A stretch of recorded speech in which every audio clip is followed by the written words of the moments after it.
Atlantic মহাসাগর পৃথিবীর দ্বিতীয় বৃহত্তম মহাসাগর। কিন্তু এই বিশাল সাগরের ভেতরে লুকিয়ে আছে অনেক অজানা রহস্য, যা আমাদের আজও অবাক করে।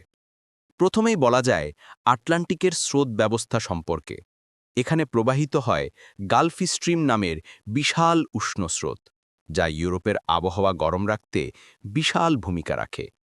আশ্চর্যের বিষয় হল, যদি এই স্রোত থেমে যায় তবে ইউরোপের অনেক দেশ বরফে ঢাকা পড়তে পারে।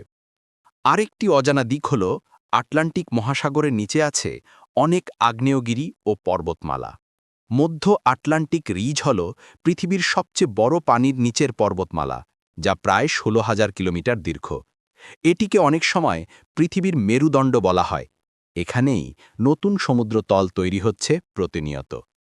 আটলান্টিকের আরেকটি বিস্ময়কর বৈশিষ্ট্য হল, এখানে পাওয়া যায় বিশ্বের গভীরতম জায়গাগুলোর একটি, পুয়ের্তো রিকো ট্রেঞ্চ, যার গভীরতা প্রায় ৮,৩৭৬ মিটার।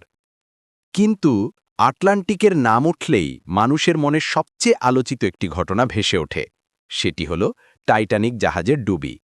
১৯১২ সালের ১৫ই এপ্রিল ইংল্যান্ড থেকে আমেরিকার উদ্দেশ্যে যাত্রা করা টাইটানিক উত্তর আটলান্টিকে আইসবার্গের সঙ্গে ধাক্কা খেয়ে ডুবে যায়। সেই সময় এটিকে বিশ্বের সবচেয়ে বড় ও নিরাপদ জাহাজ বলা হতো। কিন্তু প্রকৃতির শক্তির সামনে মানুষের প্রযুক্তি হার মেনেছিল। ওই দুর্ঘটনায় প্রায় ১,১৫০ যাত্রী ও নাবিক প্রাণ হারান। আজও টাইটানিকের ধ্বংসাবশেষ আটলান্টিক মহাসাগরের প্রায় ৩,৮০০ মিটার গভীরে অবস্থান করছে। আটলান্টিক মহাসাগর কেবল বিশাল পানির আধার নয়, বরং এটি ইতিহাস, বিজ্ঞান, প্রকৃতি এবং রহস্যের এক বিশাল ভাণ্ডার। গালফ স্ট্রিমের শক্তি, গভীর সমুদ্রখাতের রহস্য এবং টাইটানিকের মতো করুণ ঘটনা সবকিছু মিলে আটলান্টিক মহাসাগরকে করে তুলেছে একেবারেই